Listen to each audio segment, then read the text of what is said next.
Hello everyone. Good morning. Good morning सर्वांना. शुभ सकाळ सगळ्यांना. खूप खूप धन्यवाद. तुम्ही सर्वजण आज पुन्हा एकदा नव्या उमेदीने जॉइन झालात. अ, आणि आपलं हे जादूचं सेशन आपण आजपासून सुरू करत आहोत. इंट्रोडक्शनचे 3 सेशन झालेले आहेत.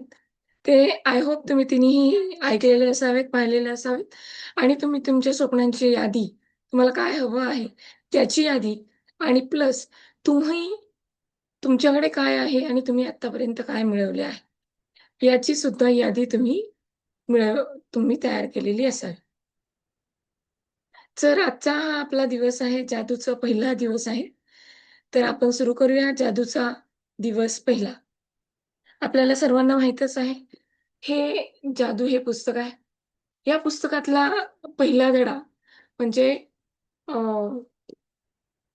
पेज नंबर तुम्हाला सांगू इच्छिते मी. 34 ते 32 नंबर पान. 31 पासून 30 पासून सुरुवात 29 पासून सुरुवात होते. 29, 30, 31, 32 आणि 33, 34, 35 ही आपल्या पहिल्या धड्याची पानं आहेत. तेवढी आज आपण कंप्लीट करणार आहोत आणि ते मतितार्थ समजून घेऊन आपल्याला त्याप्रमाणे कृती देखील करायची आहे. तर हे बघा आपल्याला काय दिसत आहे? एक खिडकी दिसत आहे. तिथे टेबल दिसत आहे. वही पेन दिसत आहे. पुस्तकं दिसत आहेत. फ्लॉवर पॉट दिसत आहे. मग दिसत आहे आणि त्याच्यातून असे स्टार सगळे बाहेर पडत आहेत. म्हणजेच काय? तर तिथून काहीतरी जादूमय अ, स्टार्स बाहेर पडत आहे. बरोबर? असं हे चित्र आहे. पहिला दिवस तुम्हाला मिळालेल्या वरदानांची मोजदाद करा. जसं आपण प्रस्तावनेत पाहिलं होतं, आपल्याला जेवढी वरदानं मिळालेली आहेत आत्तापर्यंत, त्यांची मोजदाद करा. करायची आहे, आपल्याला ती लिहायची आहे. मला मिळालेल्या वरदानांची मी जेव्हा मोजदाद करायला लागलो, तेव्हा माझं सगळं आयुष्यच बदलून गेलं. असं कोण म्हणत आहे? विली नेल्सन यांचा जन्म 1933 ला झाला आहे. ते गायक आणि गीतकार आहेत. तसंच गीत लेखक पण आहेत. तुम्हाला मिळालेल्या वरदानांची मोजदाद करा. असं लोक म्हणताना तुम्ही नेहमी ऐकलं असेल आणि तुम्ही जेव्हा तुम्हाला कृतज्ञता वाटणाऱ्या गोष्टींचा विचार करता, तेव्हा नेमकं तुम्ही हेच करता. परंतु तुम्हाला मिळालेल्या देणगीची मोजदाद करणे, ही तुम्हाला करता येणारी सर्वात शक्तिशाली कृती आहे. हे तुम्हाला कळलं नसेल आणि जादूमयरित्या ती तुमचं संपूर्ण आयुष्यच बदलून टाकेल, याचीही तुम्हाला जाणीव नसेल. म्हणजे काय? तर आपल्याला आत्तापर्यंत जे काही मिळालंय, जन्मापासून आत्तापर्यंत आणि जे काही माझ्याकडे आहे, त्याबाबत आपल्याला यादी करायची आणि धन्यवाद स्वरूपामध्ये ती अ, लिहायची आहे. वरदानाच्या स्वरूपामध्ये आपल्याला ती लिहायची आहे. तुम्हाला तुमच्याकडे असलेल्या गोष्टीबद्दल भले त्या गोष्टी अगदी छोट्या का असेनात, तुम्ही कृतज्ञ असाल, तर त्या गोष्टीमध्ये लगेचच वाढ झाल्याचे तुम्हाला जाणवेल. तुमच्याजवळ जेवढे पैसे आहेत, भले ते कमी का असेनात, त्याबद्दल तुम्ही कृतज्ञ असाल, तर त्यात जादूमयरित्या वाढ झाल्याचे तुम्हाला दिसून येईल. तुमच्या नातेसंबंधात भले ते परिपूर्ण नसले तरी तुम्ही कृतज्ञ असाल, तर चमत्कार झाल्यासारखेचे ते आणखी चांगले झाल्याचे तुम्हाला जाणवेल. म्हणजे नातेसंबंधामध्ये सुद्धा आपल्याला रिलेशनशिपमध्ये आपल्याला बदल झालेला दिसून येईल. पण कधी? जेव्हा आपण कृतज्ञता व्यक्त करू, वरदानं लिहू. छोट्या-छोट्या गोष्टींपासून सुरुवात करायची, छोट्या-छोट्या गोष्टींपासून. त्या डिटेलमध्ये आपण जेव्हा लिहू, त्या आपल्या मग अनेक मोठ्या-मोठ्या गोष्टींमध्ये आपल्याला फरक जाणवायला सुरुवात होईल. भले ते तुमच्या ज्या स्वप्नातल्या कामासारखे नसेल तरीसुद्धा तर गोष्टी बदलायला लागतात. तुमचा कामातला आनंद आणखी वाढायला लागतो आणि अचानक कामातील सर्व प्रकारच्या संधी तुमच्यापुढे निर्माण होतात. याचीच दुसरी बाजू अशी आहे, की जर आपल्या जवळील वरदान आपल्याला मौल्यवान वाटत नसेल, त्याची मोजदाद आपल्याला करता येत नसेल, तर आपण नकळतपणे नकारात्मक गोष्टी मोजण्याच्या सापळ्यात अडकतो. अगदी खरं आहे. माझ्या आजूबाजूला भरपूर साऱ्या गोष्टी आहेत. मोबाईल आहे, लॅपटॉप आहे, Zoom आहे, इलेक्ट्रिसिटी आहे, इंटरनेट आहे. या सगळ्या छोट्या-छोट्या गोष्टी जर मी अ, आठवल्या, तर त्या गोष्टींना मी धन्यवाद लिहिलं, तर मी निगेटिव्हकडे जाणार नाही. पण मला जर आठवलंच नाही आणि मी जर विचार करत राहिली, अरे कोणत्या गोष्टी, कोणत्या वरदानं म्हणजे काय आणि कोणत्या गोष्टींना मी धन्यवाद द्यायचा, चार्जरला काय धन्यवाद द्यायचा किंवा अ, गुड नाईट लिक्विडला काय धन्यवाद द्यायचा, मंत्र मशीनला काय धन्यवाद द्यायचा, पाण्याच्या बॉटलला काय धन्यवाद द्यायचा. पाणी तर प्यावं लागतंच आहे ना. मग धन्यवाद काय काय द्यायचा? असंही आपल्या मनात येत असतं. परंतु छोट्या-छोट्या गोष्टींना जर आपण अ, वरदानं समजून धन्यवाद द्यायला सुरुवात केली, तर आपल्यात निगेटिव्ह गोष्टी येणार नाहीत. ज्या गोष्टी आपल्याकडे नाहीत, अशा नकारात्मक गोष्टीच आपण मोजत राहतो. जेव्हा आपण इतरांवर टीका करायला लागतो, त्यांच्यातले दोषच आपल्याला दिसतात. आपण वाहतुकीच्या रांगेत उभं राहून वाट बघतो. विलंब, सरकार, पुरेसे पैसे नसणे किंवा हवामान अशा प्रत्येक बाबतीत नकारात्मक दिसून आपण त्याबद्दल तक्रार करायला लागतो. तेव्हा आपण नकारात्मक गोष्टी मोजायला लागतो. जेव्हा आपण नकारात्मक गोष्टीच मोजायला लागतो, तेव्हा त्यातही वाढच व्हायला लागते. पण याशिवाय आपण मोजलेल्या प्रत्येक नकारात्मक गोष्टी, गणित आपल्याला जे वरदान मिळण्याच्या मार्गावर आहे, ते मी रद्द तेही रद्द व्हायला लागतं. अगदी खरं आहे. जर आपण निगेटिव्ह गोष्टीच मोजायला सुरुवात केल्या आणि पॉझिटिव्ह गोष्टी जरी समोर असल्या, त्यातून जर पॉझिटिव्ह शोधलं नाही, निगेटिव्हच काढलं, तर आपल्या चांगल्या गोष्टीही बदलायला सुरुवात होते निगेटिव्हमध्ये. मी दोन्हीही गोष्टी करून बघितल्या. मला मिळालेल्या देणगीची मोजदाद केली आणि नकारात्मक गोष्टींची मोजणी करून बघितली. आणि जीवनात जर प्रत्येक गोष्टींची विपुलता हवी असेल, समृद्धी हवी असेल, तर तुम्हाला मिळालेल्या वरदानांची आणि तुमच्याकडे जे आहे त्याची मोजदाद करा. हे तुम्हाला मी खात्रीनं सांगू शकते. असं कोण म्हणत आहे? रॉन्डा बर्न म्हणत आहेत, की जर तुम्हाला समृद्धी हवी असेल, तुम्हाला मिळालेल्या वरदानांची तुमच्याकडे असलेल्या गोष्टींची तुम्हाला मोजदाद करायची आहे आणि तुम्ही जेव्हा ते मोजदाद करायला सुरुवात कराल, रोंडा मॅम सुद्धा खात्री देतात, की तुमच्यामध्ये चेंजेस झालेला हा तुम्हालाही दिसू लागेल.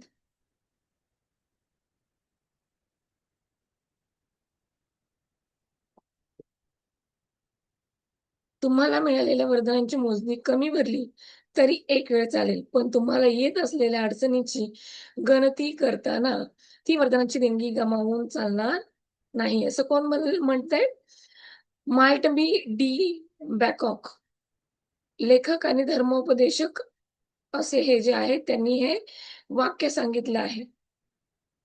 खूप जबरदस्त असा कोट यांनी सांगितला, की त्याच्यामधून आपल्याला भरपूर शिकण्यासारखं आहे. सकाळी उठल्या-उठल्या किंवा दिवसाच्या सुरुवातीला शक्य तितक्या लवकर तुम्हाला मिळालेल्या देणगीची, आशीर्वादाची मोजणी करा. जे तुमच्याकडे आहे याची यादी तुम्ही हाताने लिहून काढू शकता किंवा संगणकावर टाइप करू शकता.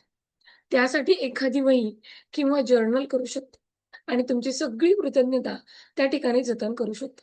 आपण तुम्हाला त्याच्याबद्दल कृतज्ञ वाटतं अशा 10 वर्तनांची एक साधी यादी तुम्ही तयार करा. बघा पहिल्यांदा आपल्याला हा टास्क दिलेला आहे. आपल्या इंट्रोडक्शनमध्ये पाहिलं आपण बऱ्याच गोष्टी लिहून काढलेल्या आहेत. त्यांची यादी केलेली आहे, स्वप्नांची यादी केलेली आहे. वरदानांची सुद्धा आता आपल्याला सुरुवात केलेली आहे वरदानांची यादी करायला. बरोबर?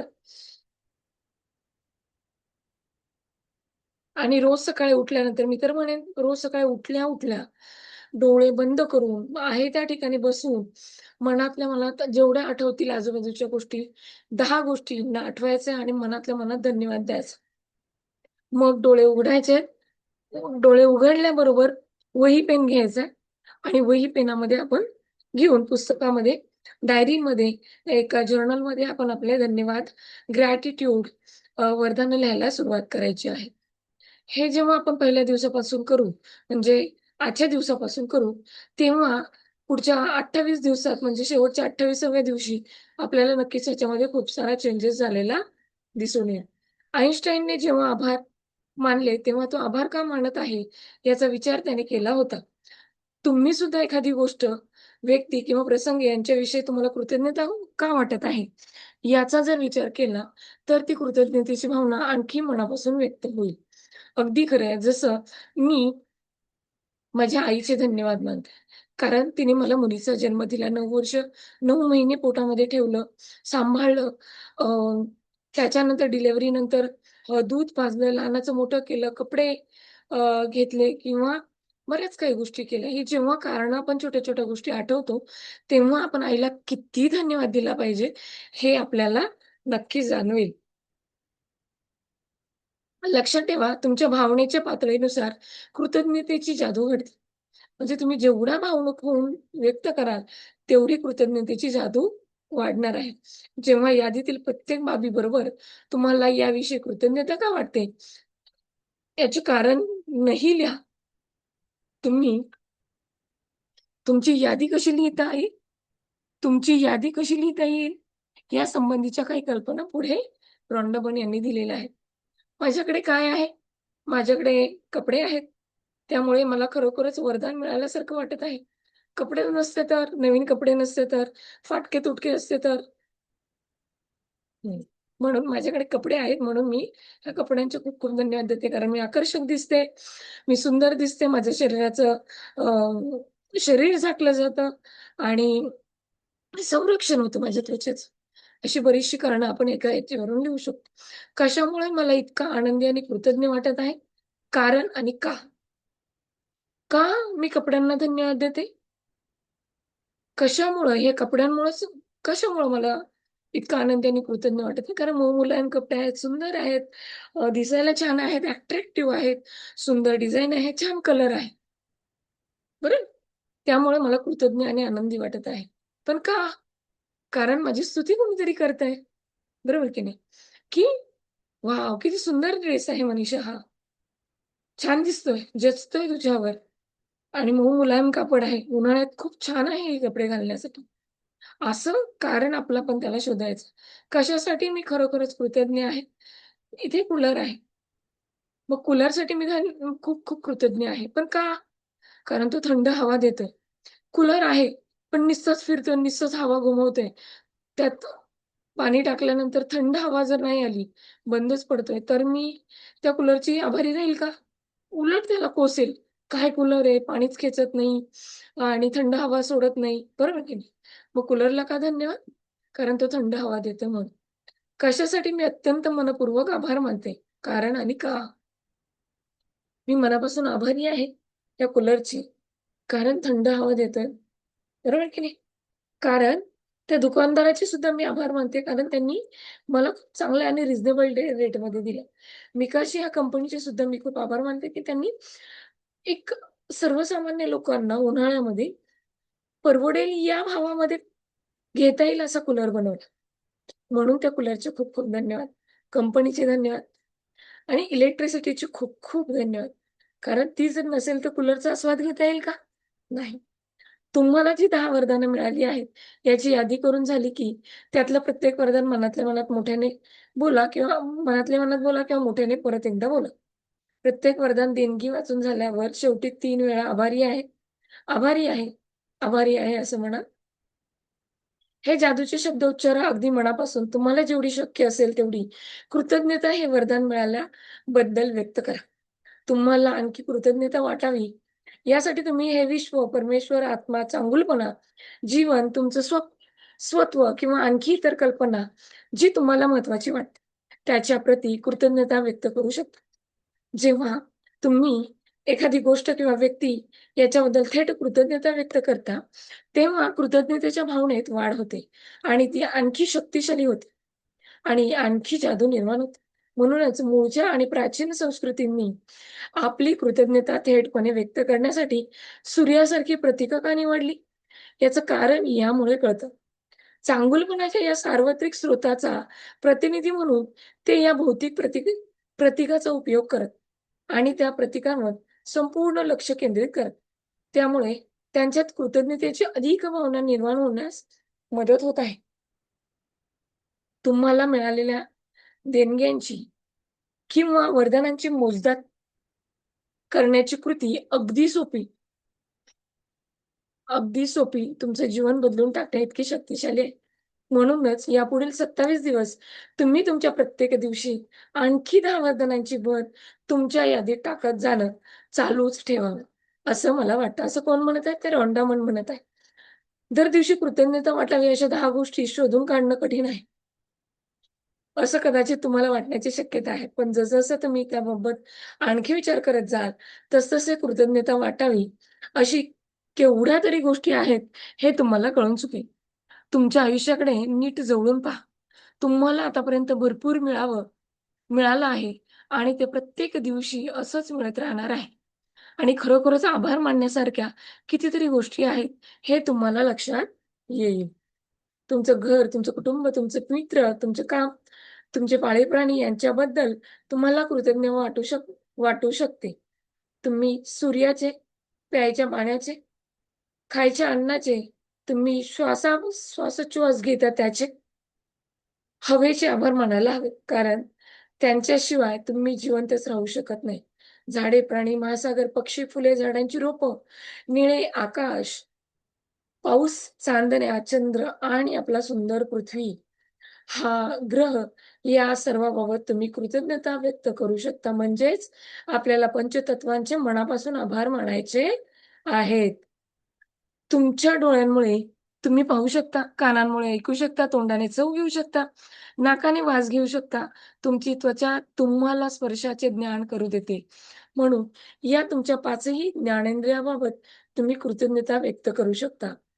तुम्ही पायांमुळे चालू शकता, हातांमुळे प्रत्येक गोष्टीचा वापर करू शकता, काम करू शकता. आवाजामुळे तुम्ही तुमच्या भावना व्यक्त करू शकता. इतरांशी संवाद साधू शकता. म्हणूनच त्यांचे तुम्ही ऋणी असायला हवं. तुमची तब्येत निरोगी ठेवणाऱ्या अति आश्चर्यकारक अशा रोगप्रतिकारक शक्तीचे आणि तुमचे शरीर व्यवस्थित ठेवणाऱ्या तुमच्या या अवयवांचे तुम्ही आभार मानू शकता. कारण त्यामुळे तुम्ही जिवंत राहू शकता. आणि ज्या उदात्त भव्य मानवजातीत तुम्ही जन्माला आला आहात त्याचं काय? जगात कोणतंही संगणक तंत्रज्ञान हुबेहूब तुमच्यासारखा दुसरा बनवू शकत नाही. म्हणून आपल्याला ह्या सगळ्या गोष्टींचे धन्यवाद देणं, नियामत लिहिणं खूप गरजेचं आहे. तुमच्या आठवणीसाठी अनेक विषयांची एक यादी इथं देत आहे. यामध्ये काही महत्त्वाच्या गोष्टी आहेत, ज्याच्यामध्ये देणग्यांबद्दल तुम्हाला कृतज्ञता व्यक्त करता येऊ शकते. तुम्हाला कोणत्या वेळी कोणता विषय महत्त्वाचा वाटतो हे लक्षात घेऊन तुम्ही या यादीत आणखी कोणत्याही गोष्टीचा समावेश करू शकता. जादुमय कृतज्ञता वाटावी अशा गोष्टी आरोग्य, शरीर, काम आणि यश, पैसा, नातेसंबंध, तीव्र ओढ वाटणाऱ्या गोष्टी, आनंद, सुख, समाधान, प्रेम, जीवन, निसर्ग म्हणजेच पंचतत्व पृथ्वी, ग्रह, हवा, पाणी, सूर्य आणि भौतिक वस्तू आणि सेवा. तुम्ही निवडलेला एक कोणताही व्यवसाय, विषय तुम्हाला मिळालेल्या वरदानांची मोजदाद केल्यानंतर प्रत्येक वेळी तुम्हाला चांगलं आणि आनंद वाटेल. तुम्हाला किती प्रमाणात चांगलं वाटतंय, यावर तुम्हाला किती प्रमाणात कृतज्ञता वाटते हे मोजता येतं. तुम्हाला जितकी जास्त कृतज्ञता जाणवेल, तितकं जास्त आनंदी वाटेल आणि जलद गतीने तुमचं आयुष्य बदलेल. काही दिवशी तुम्हाला झटकन आनंद वाटेल, तर काही दिवशी त्याला वेळ लागू शकतो. पण प्रत्येक दिवशी तुम्ही तुम्हाला मिळालेल्या वरदानांची मोजणी चालूच ठेवली तर तुम्हाला प्रत्येक वेळी खूप मोठा फरक जाणवेल आणि तुमच्या वरदानांमध्ये जादुमयरित्या वाढ झालेली तुम्हाला दिसून येईल. किती सुंदर असं विश्लेषण लेखिकेने केलेलं आहे. जादूची आठवण. उद्या कोणती जादूची कृती करायची आहे हे कधीतरी आजच नक्की वाचून घ्या. कारण त्यातील काही विशिष्ट गोष्टी उद्या तुम्ही सुरुवात करण्यापूर्वी तुम्हाला करायच्या आहेत. जादूची कृती 1 म्हणजे अभ्यास दिलेला आहे. आज या 1 धड्यामधून आपल्याला काय अभ्यास करायचा आहे? 1 नंबरच्या तुम्हाला ना मिळालेल्या वरदानांची मोजदाद करा. मग ती मोजदाद कशी करायची? का करायची? या गोष्टी आपण आता पाहिल्या. मग तुम्हाला मिळालेल्या वरदानांची मोजदाद करा. हे त्यांनी अभ्यास दिलेला आहे. सकाळी उठल्यानंतर पहिल्यांदा तुमच्या आयुष्यात तुम्हाला कृतज्ञता वाटते अशा 10 वरदानांची यादी तयार करा. प्रत्येक वरदानाबद्दल कृतज्ञता का वाटते त्याचे कारण सुद्धा नमूद करा.